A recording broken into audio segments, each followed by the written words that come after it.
We're going off the rails. Hello, everyone. Welcome to our show dedicated to Disney tangents. I am your conductor and host, Craig, and today I'm joined alongside by a bunch of amazing people like Denny, Hi there. Jackie, Hi, guys. and Rhino. Hello. Hello, everyone. We have a really fun episode in store for you. But before we get to it, I do have to remind you, this show is brought to you by Dreams Unlimited Travel. If you like our content and you want to support us, please consider booking your next vacation through Dreams Unlimited Travel. Costs you no extra money. You get that world-class Dreams Unlimited Travel support, and it costs you no extra money. Just remember that. And it supports us. So, for a free, no-obligation quote, head over to dreamsunlimitedtravel.com today. Also, if you're watching Off the Rails on YouTube, please make sure you're subscribed to the Diz Unplugged on YouTube, that you're hitting the thumbs up and leaving us comments, questions, and video suggestions in the comments section that is right below. And if you're listening to Off the Rails, please make sure to subscribe wherever you're listening. And if you're listening through Apple Podcasts, please leave us a fun 5-star rating and review if you're enjoying the show. It helps it so more people are able to find us. And I would like that very much. So, okay. Now we have a show to do, as I said, and this is going to probably generate a lot of angry feedback towards us, because today we're going to talk about things at Walt Disney World that we'd be fine with as a one-and-done situation. Do it once. I don't ever need to do it again. And I'm going to kick off the conversation because I haven't been talking enough for the past, how many minutes has it been? Only 2, so not that much. But I'm going to kick off the conversation. One of the things I consider a one and done at Walt Disney World, and this isn't good for DVC members necessarily, but for anyone who's ever been interested in this resort, I'm one and done on Old Key West.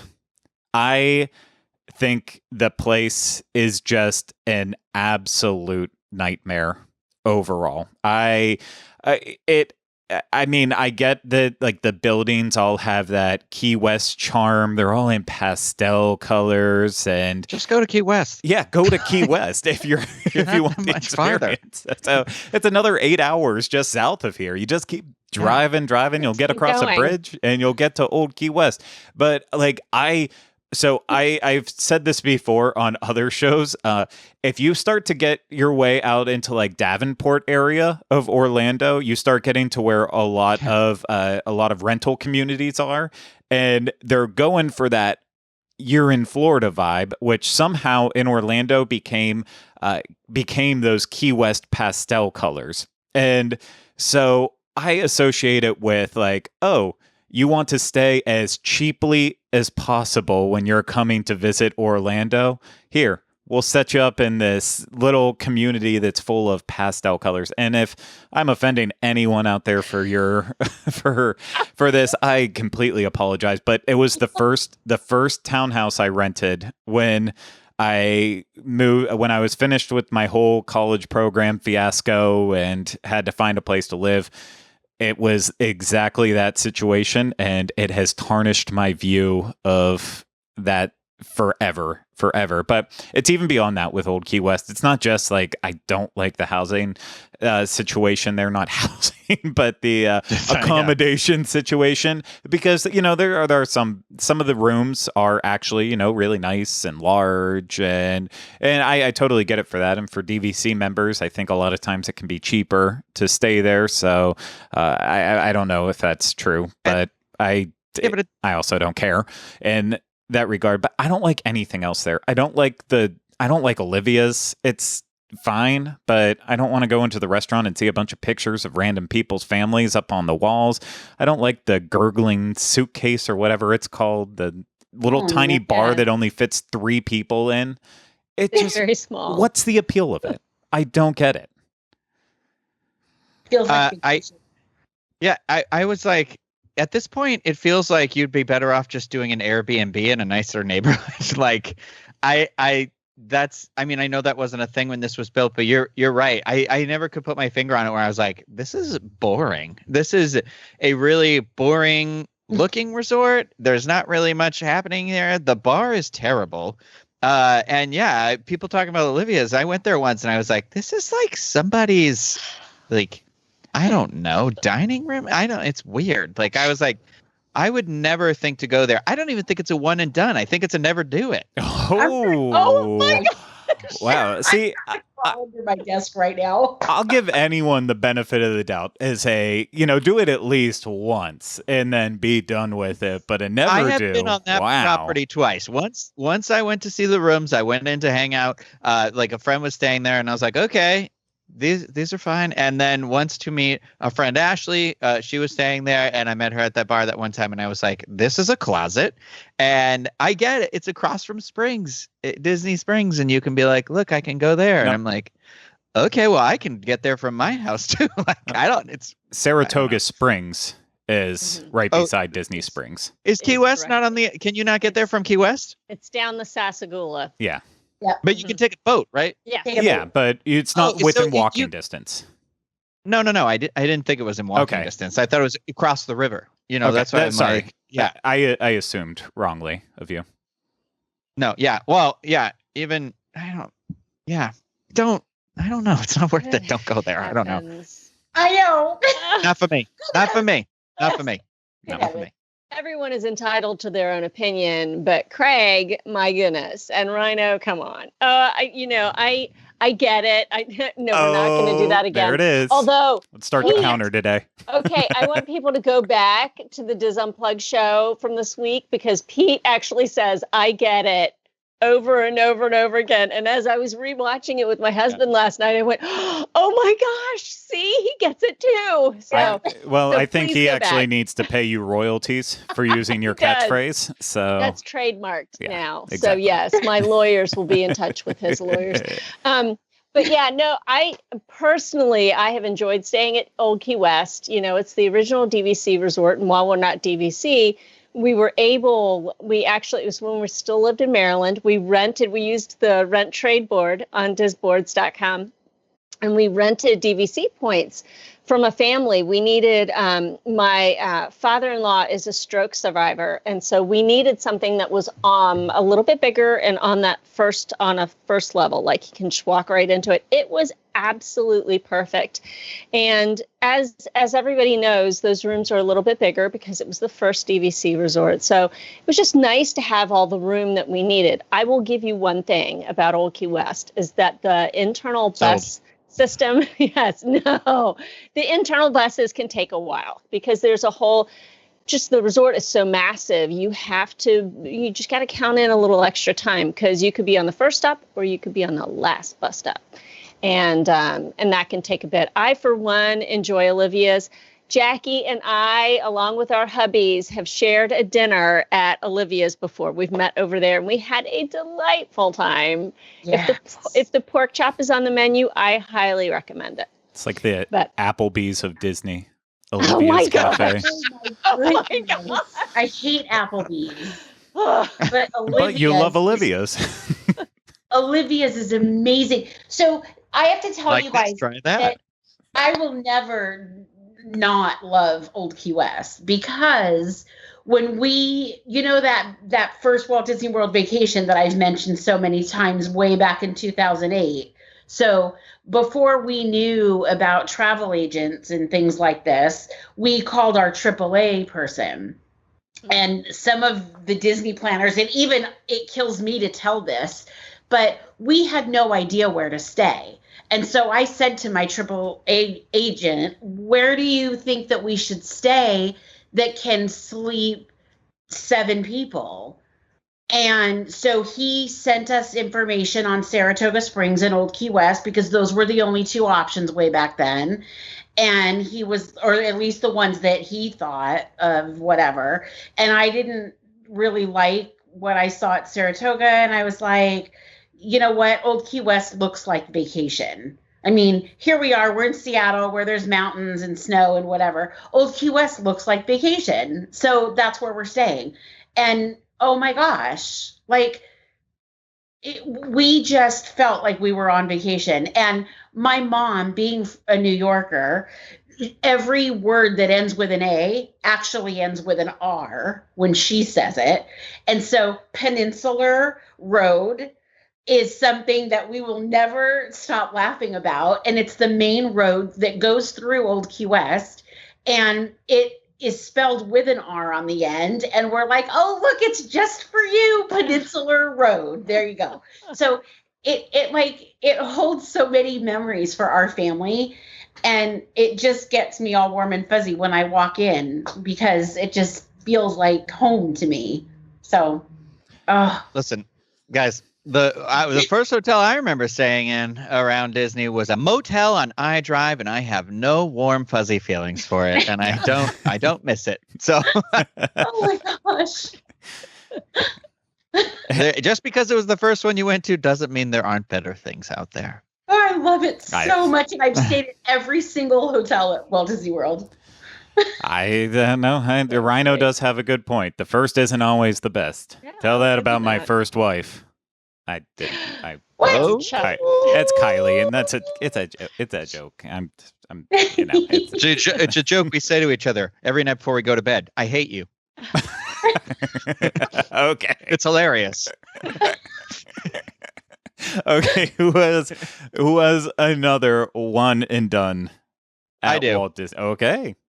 Because I know this will also be controversial for everybody. I think the land is like, do it once and move on with your life, because it is one of those things like, okay, other attractions, like I understand repeatability. You're like, these are my favorite movie characters, or like, Haunted Mansion. You're like, oh, I love all the effect, like the story here. It's like, whatever.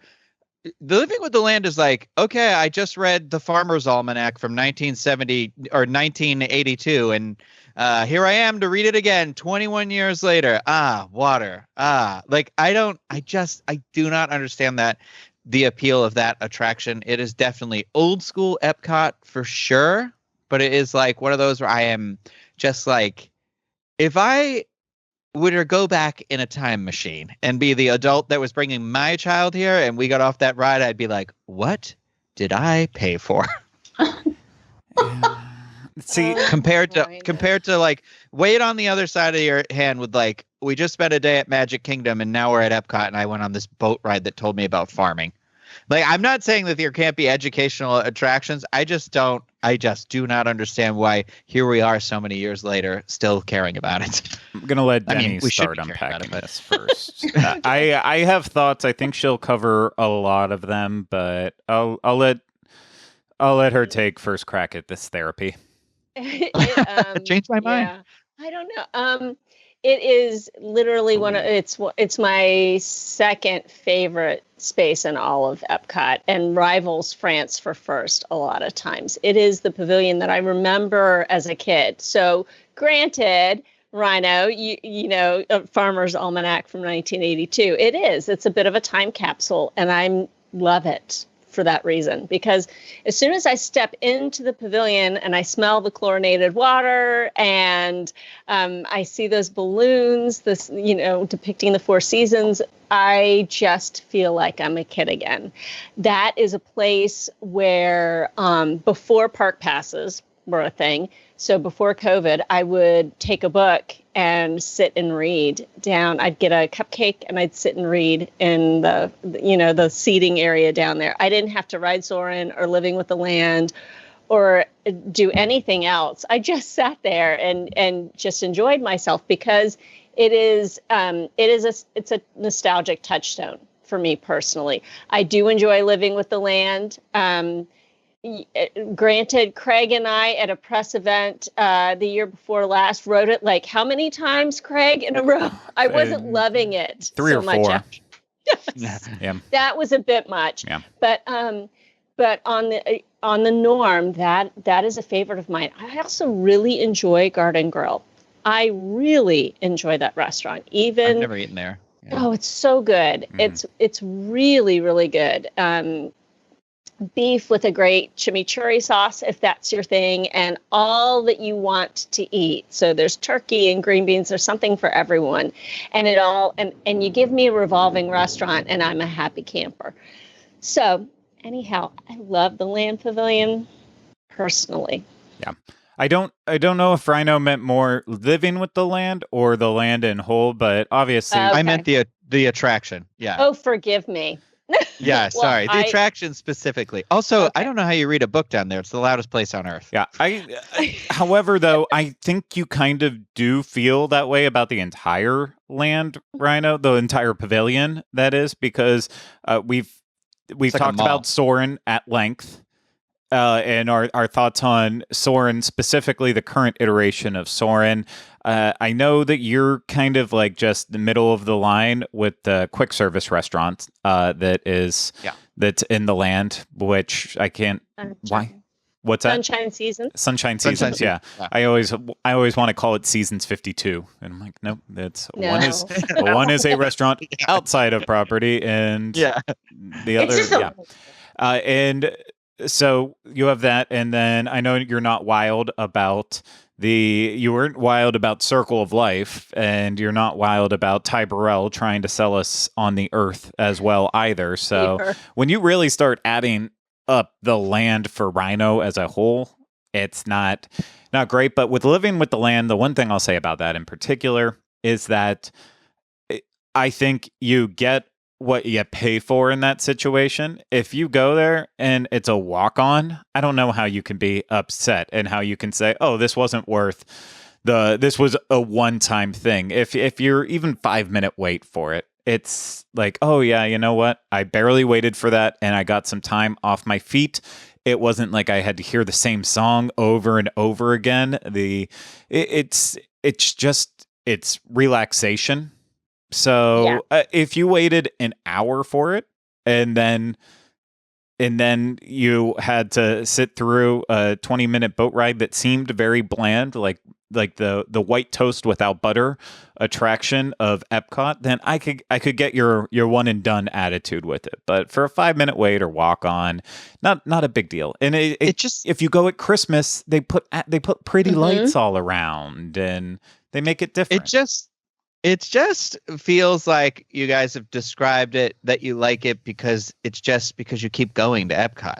That you like it because you keep going. And I was like, if I'm just here on my once in a lifetime vacation, don't waste your time. That's I feel weird about, like, we didn't come to, I've said it before, it was always Magic Kingdom and Universal, or Magic Kingdom and Epcot. We got those were we rotated that in the years we came. And so like Epcot was like an every other year thing. And I do have a very distinct memory of this area because there was a lightning storm that struck several places in the park when I was a kid. And one of the shelter places we had to go into was in the land. So it was very much like, I remember being in there and being like, I think I'm going to die here.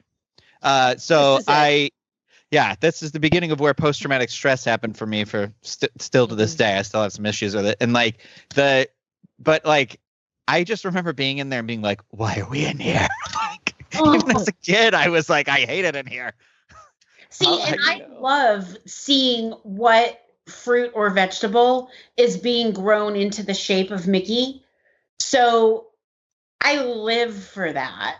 Like, I just want to see which thing, whether it's a pumpkin or what, I just want to see what it is that they have growing in that perfectly shaped apparatus. Listen, it wouldn't be my top choice to get rid of out of the pavilion. I'll say that. I will say that. There are other things in that pavilion I'd be like, cut that out first before you went to Living with the Land. I will say I would love, because originally in each boat there was a cast member doing the narration. So way back in the day, you had that personalized touch with that cast member right there. I would love that again. I don't mind the narration. It's kind of soothing and calming, but it'd be really neat to have the cast member back. It would. I'm fine with the ride as a whole. The only thing that grosses me out is then, a lot of what we make here in Living with the Land, a lot of what we grow, the seafood on there, this is what can be used at Walt Disney World restaurants. And I'm watching that farmed tilapia swimming around in circles saying, I don't want that poop fish. because that's all they're doing. They're swimming and pooping and eating it, and it's like that's not the greatest selling point for this attraction. Yeah, some of the lettuce looks really fresh and probably great for salads, but maybe not the tilapia and hybrid bass. But living with the land. Delicious. Jackie's living with it. Boom. Yeah. Okay. Ladies, Denny, Jackie. Yes. We recently on an episode of Off the Rails, we had Jackie go nuts over Earl of Sandwich. So I'm not going to let her reuse that, but I think she can come up with something. We know that passion and fury is in her. So, and Denny, I know you obviously have it too, but are any coming to mind? Yeah. Jackie, do you want to go first? Do you have something? I do have something. Okay, go. So I should know this, but I don't remember what year this attraction opened, but Expedition Everest was being built and I was watching it like a hawk. I watched anything that Joe Rohde put out about it and their trip to Naples and all of the amazing work that went into this attraction. And we went on a vacation just after it opened. And like I said, I don't remember what year it was, but I knew that ride was going to destroy me. But I had this whole fear of missing out thing. And because I was so excited about the queue and so excited to see everything. And this was back in the day when I didn't watch YouTube videos of anything ever. I barely even knew what YouTube was. It probably wasn't that bad, but anyways, I went on that ride and I thought I was going to die, literally. And so when you're going up that big hill at the beginning, and this isn't a spoiler because everybody knows that it goes backwards, right? So when I'm afraid of heights, okay? So we're going up and I'm freaking out. And then we start going backwards. And I was afraid that we were going back down that crazy same track that we went up. And for whatever reason, because there was nothing on the sides, if the whole thing fell over, there wasn't anything surrounding us. It was just I was a mess before the ride even started getting hot and heavy. I could barely walk when I got off of that thing. And I had to sit on rocks and just so I will not ever go on that attraction again because there's no reason to do that to yourself. Just because you want to have the experience. Trust me, if you are not into roller coasters, which you guys are probably all laughing at me because you guys would all ride the Velocicoaster 85,600 times. I won't ride that either. Yeah. But yeah, Expedition Everest. It's a tough one, Jackie, because I do appreciate and respect your thoughts, but it seems like this applies to you for any roller coaster that is like at least bigger than Big Thunder Mountain. Yeah. Is that kind of your limit? Yeah. Expedition Everest is the only roller coaster at Walt Disney World that I cannot do. Rock and Roller Coaster? I can do Rock and Roller Coaster. I can't see. Oh, So okay. I can't see out. But like I have that same kind of fear like you're talking about. Yeah, and Brian can even attest to this, Denny's husband, because one time I couldn't wait to get on Slinky Dog Dash when I was down there with my husband. And I was a wreck and a half after we got off of it. Yeah, I was just going to ask you about that. Yeah. Oh my gosh, it was so bad. You know the part where we can all see, where you see Jesse up there and you come down around that curve and you're way up high. So I know right where that is. And I close my eyes at that part. so that I don't see how high I am. But there's another spot like that back where we can't see. And I didn't realize that and didn't close my eyes. And I could see how high we were. And I was a dizzy, whirly mess. And I had to like chill out for. Yeah. I mean, you did. You needed to calm down. Yeah, I was not okay. And I can't, if I can see how high I am, I can't. Yeah. I think I've jumped off a bridge higher than the hills on Slinky Dog Dash. I know. I'm really wussy.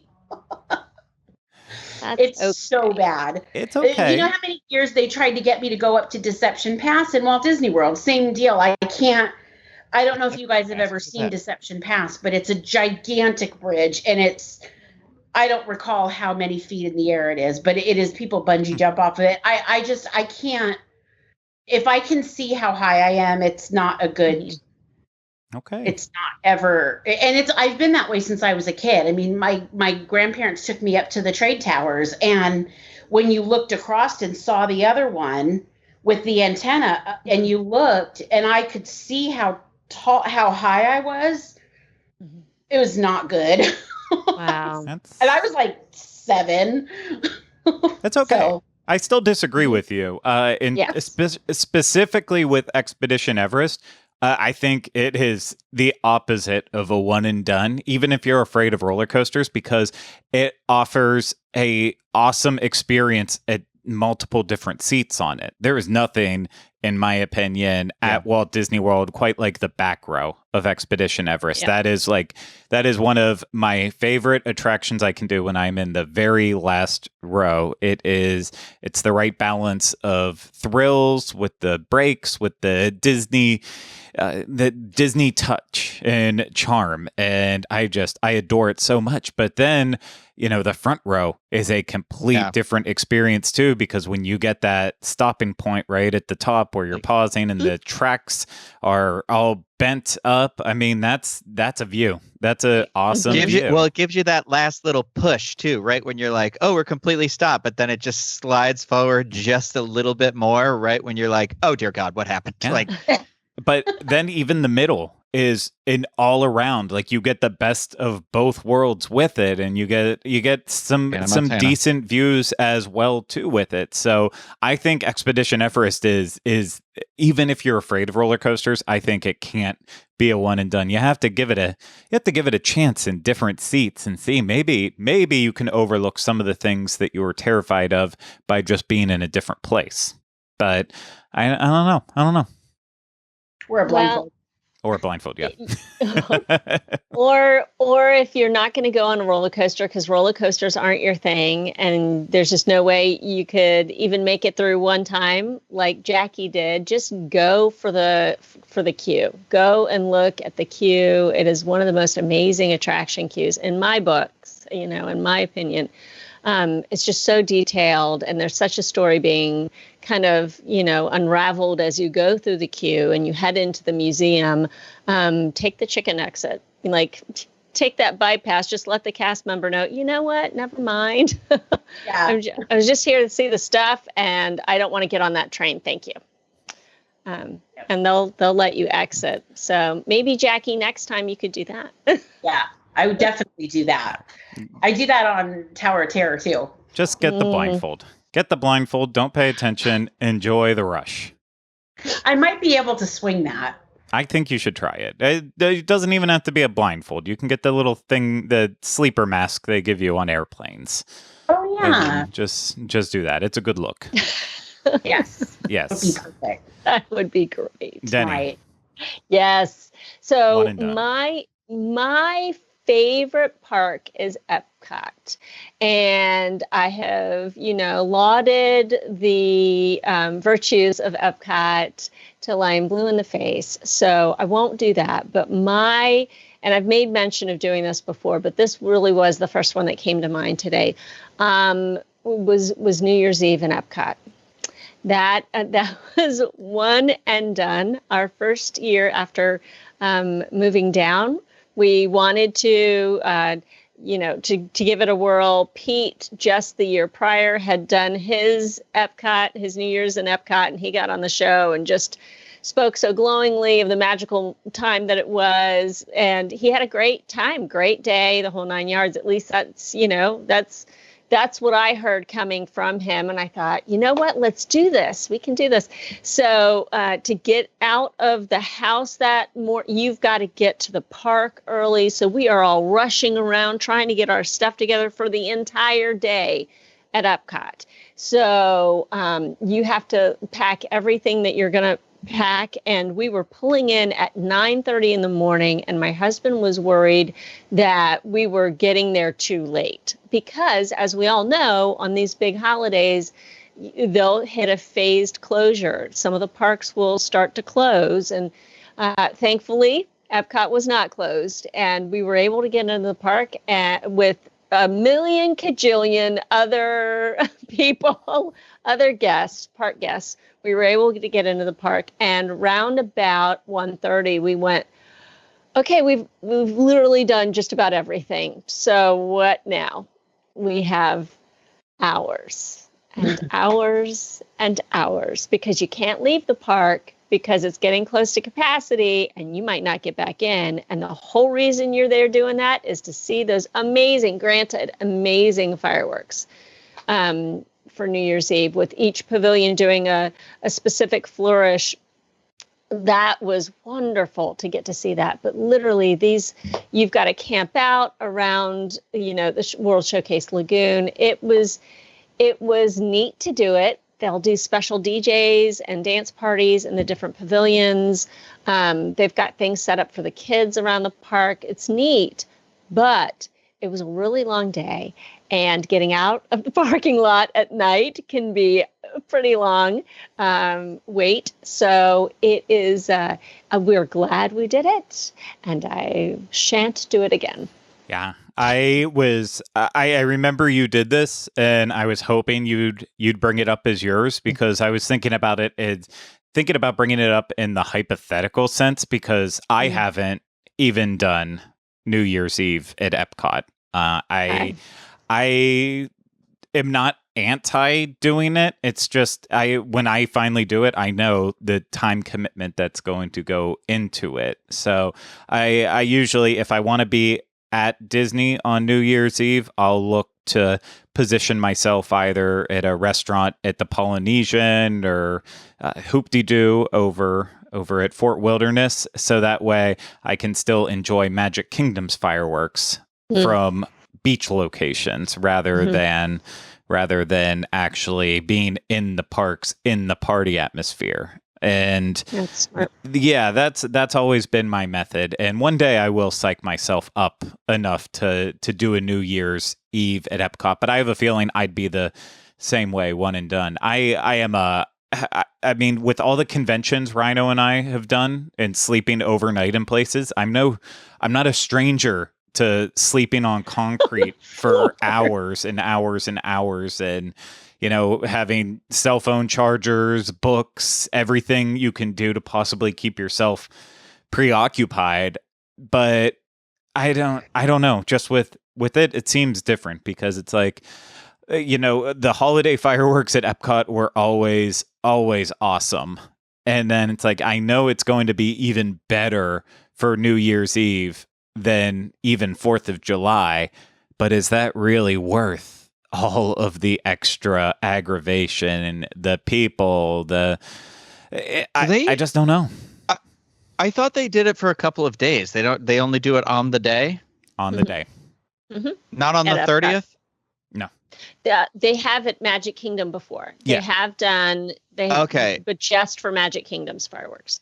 Because I did go on a boat once with some friends, and it was on the 30th, and I thought that's what we were watching. But I guess maybe we were just watching regular illuminations, and there was like a holiday tag at the end of it, though. So maybe it was just the Christmas part of it still. Yep. Okay. Yeah. Holiday tag on. Yeah. They did do because the New Year's Eve were still with holiday, and then New Year's as well, making it even bigger. Oh, okay. I see. Yeah, I'd never do that. My birthday is January 1st, so I'm very like particular about being like, no, I don't want to get stuck in that crowd. It's the same reason where I'm like, I always was like, oh, I should see the ball drop in New York at some point in my life because it's like a countdown to my birthday. And I got lucky and just happened to be in Times Square like a couple of days before New Year's, and they were testing the ball drop. So I was like, I've technically seen the ball drop now. And I was like, so I don't have to stand around peeing in bottles all day. Yeah. And that's essentially how I feel about Epcot, where I'm like, this is the last place on earth I think I'd want to be during New Year. I get why people, for them, it's great, but it's one of those like, what's worth the amount of time and the effort and the, like you said, Craig, it's like the sleeping on the floor, thing. And it's like kind of like you weigh that. Like, is it worth that for you? Then great. I hope you have an amazing time. I don't feel like it is for me. So it's like, I wouldn't do it. And the only good scenario that you can put yourself in for it is by also having a room at either the Boardwalk, Beach Club, Yacht Club, Swan, or Dolphin. Because as Denny said, transportation is atrocious. And I know it from 4th of July. If you are not good at navigating, beating other people out of the parking lot, not even like beating them to the parking lot, and then also being a crazy person with your driving, it could end up going from anywhere from like, oh, I waited 30 minutes to get out of the parking lot, which is too long to begin with, to ever wait to get out of a parking lot, to I think the longest wait we had was 2.5 hours in the parking lot where you just sit and don't move. Yep. Mm-hmm. Oh my God. It was that reminds me when I was a kid, I felt like there was a lot of, you'd leave back then and like you'd be like, oh, here's that traffic that you're going to be stuck in because we were at Magic Kingdom till it closed. And it's the last thing you want to do is wait for the transportation, then have to get in your car and then get stuck in the traffic. It's like a twofold thing. I couldn't do it. I went to the Hollywood Bowl once, and the way they park the cars there is they literally grid everything in, so you are at the mercy of everybody around you. And I was just like, this is insane. I couldn't do this all the time. Like, it was a great show, and I was there with friends, so we were just like, well, we'll just hang out for 2 hours, and that's fine. Yeah. That's why we got a hotel right down below the bowl. So that way, that's smart. We just walk from there. So that is a good tip. If you want to put yourself through that one and done nightmare, consider splurging for the hotels right in that area. And they didn't. Well, I can't even. Do we know if the Skyliner was made it a lot easier for the one New Year's that it would have been around for?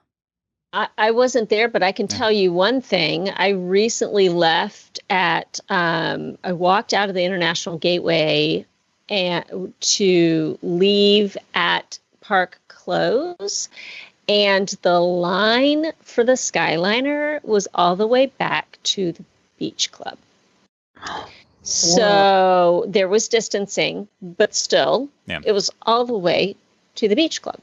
So if I can't even imagine what the line would be, when everything's back up Hollywood and Studios. Normal. Yeah. Like, you would. I love the idea that there's one group of people, like you meet right in the middle, right around like a Swan and Dolphin, and the one end of the line is for the Hollywood Studios Skyliner, and the other one is for the Epcot one. Oh my God. Yes. See, we did New Year's Eve at Disneyland, and we were staying at the Disneyland Hotel, but it was so crazy, and there wasn't even by the time it was getting so late, everybody in the family except for me, my sister-in-law, and Zach, who was like 7 years old at the time, there was barely enough room for him to sit down on the concrete while we were waiting for the fireworks to start. He was so tired, he just couldn't stand anymore. Oh. And there was barely room for him to sit down. And so we've never attempted to do Epcot on New Year's Eve because of how crazy that was. And we've been down for New Year's Eve. No, that was 4th of July, actually. So we went to the fort and watched Magic Kingdom fireworks from the beach at Fort Wilderness. And so I can't even say an experience with that one, but we haven't wanted to do it just because of how crazy it was at Disneyland. The 4th of July, I will say, though, is very doable at Walt Disney World. No matter how you try it, it is still busy, but I've done it multiple ways, many, many different times over the years, and I never have had like a truly horrendous experience. It'll be interesting. We're in a weird place this year where there will be fireworks on July 4th, which is wild to think that. But I think with Epcot Forever, it's not going to I doubt we'd have a fireworks, a 4th of July tag with it. It might just only be Epcot Forever, which, it's fine. It's better to have fireworks than no fireworks at all. But like in the heyday of Illuminations having the 4th of July tag, it was always, for me, I get why people would want to watch Magic Kingdom's fireworks on July 4th. It's a great show, but it did not hold a candle to the 4th of July tag at Epcot. And the thing is, Magic Kingdom always shoots their 4th of July fireworks off on the 3rd and the 4th. So if you just go to watch Magic Kingdoms on the 3rd, then you can watch Epcot on the 4th, and you would have the best of both worlds. And that was how I did it. Yeah, that's what I'm trying to see how many Hannah Montana references I can make on this one. You say best of both worlds a lot. Yeah. Well, I think we have a couple good episode ideas from this show, if I can remember them. We have we'll call it the best of both worlds. Don't know what it's going to be about, but I like the phrasing. And then we should do change my mind about blank at Walt Disney World. And basically what we just did this episode for each of our opinions, but it's been a lot of fun. No one changed my mind. Well, I've got a 20 in my pocket that mind has been changed. Money talks. See you at that crappy closet bar at Olivia's, next to Olivia's. The gurgling. I'd need $1 million to do this at Walt Disney World. Oh my God. I thought it was a literal gurgling suitcase. Is that the name of the bar? Yes. Yeah. I hate it even more now. Oh, Rhino. It doesn't need to exist. It's a prohibition theme where they would smuggle liquor in a suitcase, all that. It's kind of it's back in the day. Yeah. Thing. Well, and if they ever close it down, at least they have a great place to store all the cleaning products, because that's basically how big it is. It is small. Yeah. It's a baby. I can fit one leg in, and the other leg has to be out. It's literally the size of the Lights, Motors, Action supply closet where we used to go get the buckets and pickers, and they would keep the Powerade in there. It's the same size of that room. Yeah. No, most attractions have a cleaning closet that's that big. Yeah, but oh man, does anyone else have anything else they want to bring up as a one and done? I think this is actually going to be something we can do over and over and over again, because I mean, we all had a lot to get off our chests on our own personal ones. I thought we were each going to yell out 5 or 6 things that are one and done. And it's like, no, I really needed to vent a lot about Old Key West. I can keep going. But I've got 2 more, but they can wait if we're going to do part 2 and 3. I think we should wait. Yeah, I think I thought of another one too. Yeah. Yeah. Saratoga Springs. So many horse themes. Where's all the horses? I don't even think I've been there. No, I'm just kidding. I actually don't mind it. I don't think I've ever stepped foot on that property. No, I don't mind it. Gorgeous though. Yeah. And the fact is, it is right beside Disney Springs, so that's why I can never say it's a one and done personally, because you can walk right there. So there's nothing better than being able to have Disney Springs right beside you, the same selling point of all the Magic Kingdom resorts now is it's just a hop, skip, and a jump away. Rhino, you might even say it's the best. It's a bad Of. Oh, hey, it's me. It's Hannah Montana. Both worlds. Okay. Well, Daddy's Billy Ray Cyrus. Oh my gosh. Okay, well, we're getting into the giggle mode. So Rhino, blow it. It's, Well, hold on. Let me get my whistle out here for you. My little old instrument. Woohoo! I don't like any of that, but now, Drunk Hannah Montana, apparently. well, with that, because you blew it, so we're now back on the rails, and that's it for this episode. Of course, I think we well established we will do this again. With the one and dones of Walt Disney World. And of course, if we'll probably do one where you give your one and done suggestions as well too, and tell you why. We'll try to change your mind on it, but I'm not offering any of you cash for that one. Only Rhino. He needs the money. Regular Sister Hazel. Exactly. Change your mind. That was their song. Sorry. Oh, Got it. From the end of Bedazzled. You'll remember it. You'll remember it playing at the finale of Bedazzled. hey, the tangents are over at this point. Sorry. Yeah. It's always time for Bedazzled. Brendan Fraser. Well, that's the thing. The whole show was supposed to just be us going on random tangents, and now the show portion is pretty solid on what we do, and then we get to the last 5 minutes, and it's like, okay, now let's all that holding back we did the entire time. Now let's just let loose with random movie references and. I had the title. Okay. Off the rails for the last 5 minutes. It's all good. It's You know what? It sounds like a party in the USA. okay. This is the worst impersonation Yeah, that's ever. It is. It is. It's fine though.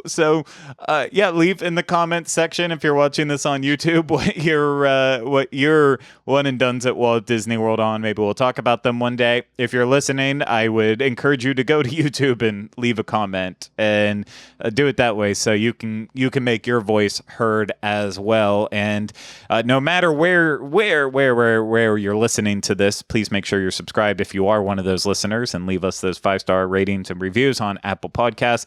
And if you were watching this on YouTube, make sure you're subscribed, hitting that thumbs up, and you are leaving those comments, questions, video suggestions, and what you consider one and dones at Walt Disney World. And if you want to support us, please book a vacation through Dreams Unlimited Travel. So go to dreamsunlimitedtravel.com. Thank you, fine people, though, for having this lively conversation about Hannah Montana with me. It's been Oh, hi, thank you. being able to blend Hannah Montana and Walt Disney World together has truly made this episode The best. the best of both worlds. Yeah. Thank you all. Take care. Bye-bye. Bye.